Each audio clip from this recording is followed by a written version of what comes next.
Hello, exceptional youth. Welcome to Exceptional Youth Meeting. Today we are going to take another review on the topic contentment. I remain Melody C. Emmanuel, your anchor. Contentment.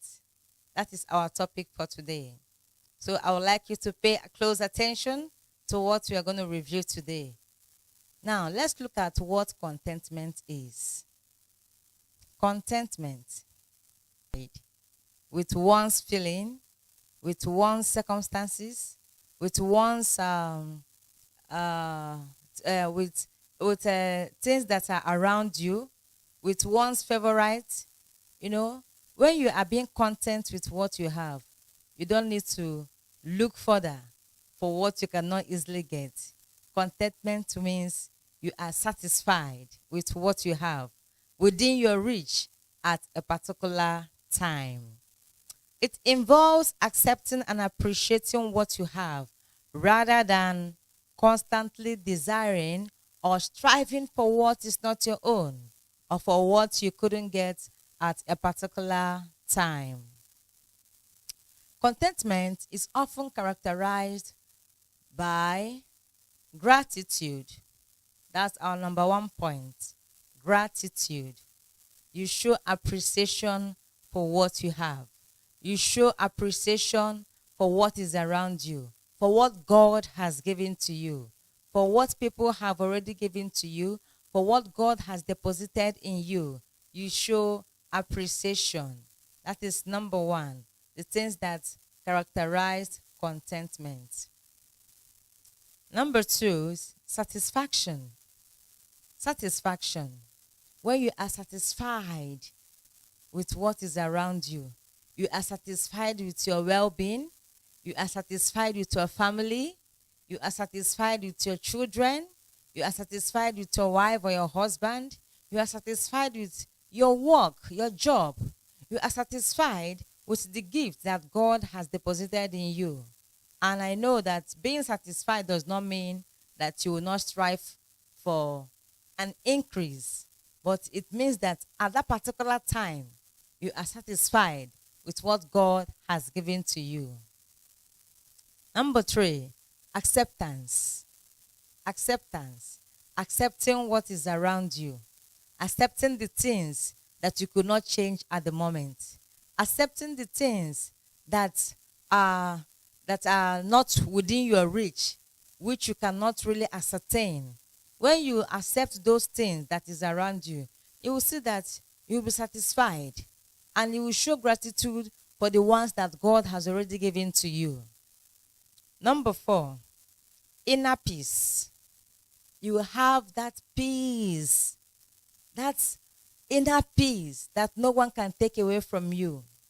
When you are content with what you have, honestly, you don't need to struggle.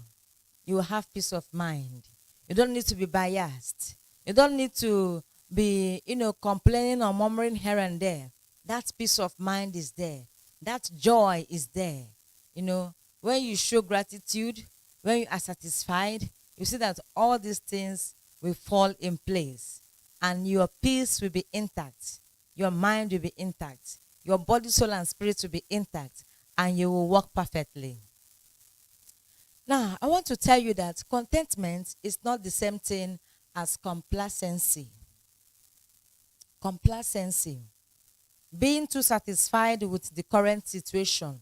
That is complacency. That does not mean that there will be no change. That does not mean that there will be no increase. That does not mean that there will be no elevation. Now, when you are content, it does not mean that you will dwell in that particular place for a long time. No, it means that within the space of time or within the square of time you are okay. You feel satisfied. I'm praying that God will open more doors for you to move to a greater height and a greater level. The second one is resignation. Contentment is not the same thing as resignation. That is to say, accepting your circumstances out of hopelessness. No, it doesn't call for that. When you resign to faith, no. You don't have to resign to faith because you are content. No. You don't have to resign to faith. What you need to do is to do what? Is to push forward. You need to push forward. You need to thank God. You need to pray that God will increase you more and more. And as you walk and go, you will see that your situation will change. No condition is permanent. So I want you to be content. So remember these things I've told you right now. Contentment is not complacency, and it is not resignation. Oh, that you have already given up, that is where your level remains. No, it doesn't mean that. It means that at that particular time where you are, that is the level that you have reached, and God will definitely take you to the next level. Now, cultivating contentment can bring numerous benefits. When you cultivate this contentment, it has a lot of benefits. The first one is it reduces stress and anxiety. When you are content, you don't have to stress yourself up. You don't need to worry about. You don't need to think about, what will tomorrow be? What can I do? This and that. You don't need to think of all those things. All those stress won't be there. Number 2, increased happiness and well-being. Increased happiness and well-being. When you cultivate this contentment, you will see that you will be joyful at all times. You know, the Bible says we should give thanks at all times. In any situation, in any circumstances, we should do what? Give thanks to God. Because what God has given to us is what? Permanent. So you have to give thanks to God for what he has done. Number 3, improved relationships. Improved relationships. When you are content, you will see that your relationship with people will be so calm, will be so simple, will be so free. You know, you express yourself joyously. You know, it's not when you meet your friends or you have any relationship, you start complaining, I don't have this, I don't have that, God has not done this and that, and you forgot that even the life that you are living, God has given it to you free of charge. So you need to be content and thank God that, yes, I am alive. You don't need to go about, nagging here and there, looking for who to complain to. No. When you are content, you don't need all those things because it will not help you. Number 4, better physical and mental health. You will see when you are content, you will see that everything around you will be satisfied. Everything around you will be joyful. Everything around you will be working out smoothly. Because the Bible said that God will make our feet to fall in a pleasant places. He will order our steps, and the steps will fall into pleasant places. So when you have this better physical health and mental health, you will see that your thinking will be perfect. You will not think negatively. All your thinking will be positive because you know that tomorrow will be better. Now, sources of contentment going. These are the things that will energize you. These are the things that will strengthen you. Number 1, faith and spirituality. When you have faith in God, believing that this level I am is not where I'm going to be tomorrow. Tomorrow is going to be better. And you see that when you pray and believe, God will definitely answer you. Because God said that when you pray, you believe what you said, and it shall be given to you. And if your faith is as little as that of a mustard seed, you will see that you will move mountain. That is part of it. These are the sources of contentment. When you hold God as your anchor, when you are spiritual, and everything you do, you hand it over to God. Because God says that you should put all your plans, tell him all your plans, commit all your plans to him. He will direct your path.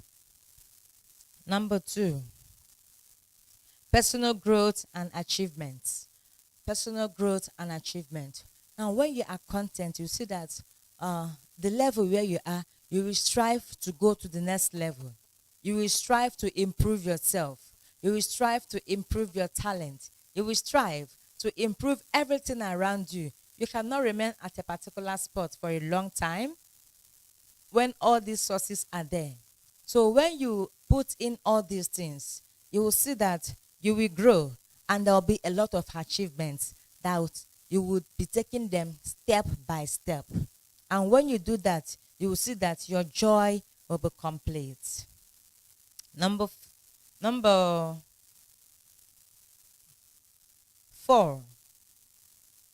Simple pleasures in life. Simple pleasures in life.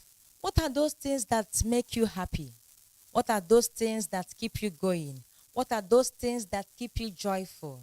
Let me take, for instance, if you're the type that used to stroll around, or maybe the type that used to go out for excursions, or the type that used to explore the town. You know, those simple things you do, you move around that makes you happy. You do them. If singing makes you happy, you sing. You know, if relating with people of like minds makes you happy, you go in and flow with them.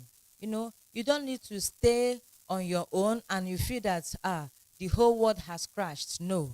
All these things are the sources of what? Contentment. When you are happy with your family and friends, you know, you go out, you cheer people up, and people cheer you up. Those things that make you happy, you do what? You put them into practice, and you will see that you will go a long way. Practicing for cultivating commitment. Sorry, for cultivating contentment. These are the practices you need to cultivate if you want to have a full contentment. Number 1, mindfulness and meditation. Mindfulness and meditation. Now, you have to be mindful of what is around you. You have to be mindful of your environment. You have to be mindful, even where you work, the places you go, the things you do, you need to be mindful of them so that you will not miss the track. Now, you need to meditate on some of the things that God has given to you, some of the things that God has blessed you with, some of the things you do. Before you do something, you need to just think and meditate on how that thing is going to work out. And you see that you will come out successfully. Number 2, setting realistic expectations. Setting realistic expectations. There are some things that we expect, and you see that at the time you expect them, you will see that you will not get them. And it will make you to start losing hope or start losing faith. Now, you set realistic expectations, believing that God will exceed our expectations. Number 3, practicing self-care. Practicing self-care. You need to take good care of yourself. You don't need to lose yourself. You don't need to leave yourself just like that. You know, you don't just say, anything goes. No, anything does not go. If you are content, you need to be satisfied and thank God for the level where you are. You take good care of yourself. You look good. You shine. You smell nice. You know, those things that attract people to you, you do them. You don't just throw in the towel and you feel that all is gone. No. What you need to do is to take good care of yourself. You know, apply a little powder on your face if you need to. Look good, smile. Wear a smile. You know, a smile makes a whole lot of things to be so different and beautiful. You wear a smile at all times, even in the midst of a difficult situation. Now, when you are content, you will see that when you wear a smile, when you go about, you know, sharing your love to people, you also will get the love in return. But when you go about frowning your face, you know, things will not work out well. When people see you, they'll be scared to come closer to you because they will say, I don't know if I go close to this person, whether it's going to give me a listening ear. But when you wear a smile, you know, it attracts people to you. It makes you to be open, and people will even come to you. What you never even expect, people can even do it to you because of your disposition. So take good care of yourself, you know. make sure you always brush your teeth. Use perfumes, use roll-ons. It will help you. You smell nice. You dress well. No matter what you have, you just package yourself and dress very well. Look beautiful because you are the handmaid of God. God created you beautifully. You are wonderfully made. You are exceptional. So you don't need to lose yourself. You don't need to say, who is looking at me? No. God is looking at you and people are looking at you. So when you do that, you see that, you put yourself together. Okay. Now, there are some challenges to this contentment. There are some challenges to this contentment. You have to take note of that so that if you need to be content, you avoid all these things. You just put them on check. Now, the first one is comparison and envy. Comparison and envy. You don't need to compare yourself with another person. You don't need to envy what another person has because you feel that, I don't have it at the moment. No. You don't need to envy someone. Be yourself. Be who God has created you to be. Be who God has positioned you to be. Don't look at others. Don't compare yourself to others. Don't say, assuming I am like this person, I will have done this or that. No. God created you beautifully and uniquely. So you have your own unique gifts. You have the way you do your things uniquely. So you don't need to compare yourself to another person or to envy the person because you don't know the source of where the person is coming from. You only know yourself. So these are the challenges of what? Contentment. So you need to take note of that. Number 2, materialism and consumerism. When you are too materialistic, everything that comes out of the market you want to buy. Any running thing you want to be part of it. Even when you don't have money to buy, you will go and borrow. That is not it. It doesn't mean you are content, which means you are greedy. No, you are not satisfied with what you have. You want to say, you want to be part of the reigning guys or the reigning babes in town. It doesn't call for that. If you are content, you need to, comport yourself and look around what God has given to you and manage them. You take charge of them so that you don't become too materialistic. Do you know that being materialistic can put you in danger? Being materialistic can make you to do what you don't want to do. Some of the youths that are too materialistic end up being victims of kidnaps, being victims of rape, being victims of so many things. You don't need to be too materialistic. You don't need to be too consumeristic. You just need to put yourself together. You need to be satisfied with what you have so that you won't be a victim of anything negative. And whatsoever you get, you don't consume it at all the time. Maybe someone gave you money. You say, this money, I must buy an iPhone.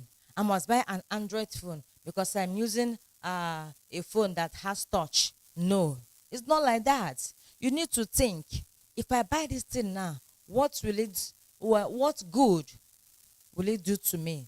You need to know how to consume whatsoever you have and whatsoever that comes around you. Number 3, social media and unrealistic expectations. This social media has put some of our youth into serious danger that they have been addicted to this social media. But let me tell you that social media has a positive part and it also have a negative part. If you are content with what God has given to you and you want to improve yourself, you go for the positive part. In social media, there are a lot of things that you see there. When you go to social media, you learn a lot of good things. You also learn a lot of bad things. Now, I will advise you, whenever you go to social media, learn a lot of good things that will benefit you, that will impact your life, that will make you to stand out whenever you are among your peers or whenever you are among the youth. be happy with you. So social media and unrealistic expectations. Through social media, some people will connect to people that will kidnap them. Some people will connect to people that will dupe them, which is very, very unrealistic. You know. So I will advise you, when you go to social media, you do the right thing. You do the needful. Those things that will impact you, you do them. Number 4, fear and anxiety. Fear and anxiety. When you are content, you don't need to have anything fear. Let me say, for example, some of the youth that goes about, for them to make quick money. Some of them will go about joining gangs, joining clubs, joining cultisms. And at the end of it, you will see that when you couldn't meet up the target that they've given to you, you will see that they will become a threat to you. And that fear and anxiety will be there. Now, take for instance, a young lady that is going to school. You feel that, I want to make more money. Let me do what other big girls are doing. And you want to fall into the place of big girls. And you follow some of these girls to go for clubs, and they will connect you to men that will give you money. When you sell your body, they will give you money. You feel that, I have gotten a lot of money. Now, in doing those things, you might contact an illness. You might contact a disease. You might contact so many things that will pull you down. And the worst part of it is you can even get an unwanted pregnancy. And when you get that fear of, I am pregnant. My parents will do this. My parents will kill me. If others hear you, what would they do? That fear and anxiety will be there. So you just need to do what? Put yourself together so that you won't be a victim of this negativity. Now, I will leave you with this quote and scripture concerning contentment, so that at your own time, you can go through it and see what God is saying. Now, I'm going to start with the quote. The quote says, "Contentment is not the fulfillment of what you want, but the realization of what you already have." Contentment is not the fulfillment of what you have, but the realization of what you've already have. I want you to take note of that. Now, the next one says, "Be content with what you have, because God has said, never will I leave you, never will I forsake you." Hebrews chapter 13, verse 5. God is talking to you today. As an exceptional youth, God is talking to you today. He said you should be content, that he is there at all times. Whenever you call upon him, he will come to you. He will never leave you. He will never forsake you. Thank you very much. I am glad, and I know that you have already learned from this topic today. And I would like you to put it into practice and see how God will take you to the next level. See how God will push you up. See how God will elevate you, and you will become one of the shining stars. Thank you, and God bless you. This is where we'll wrap it up for today. I remain Melody C. Emmanuel. Thank you for your time. God bless you real good.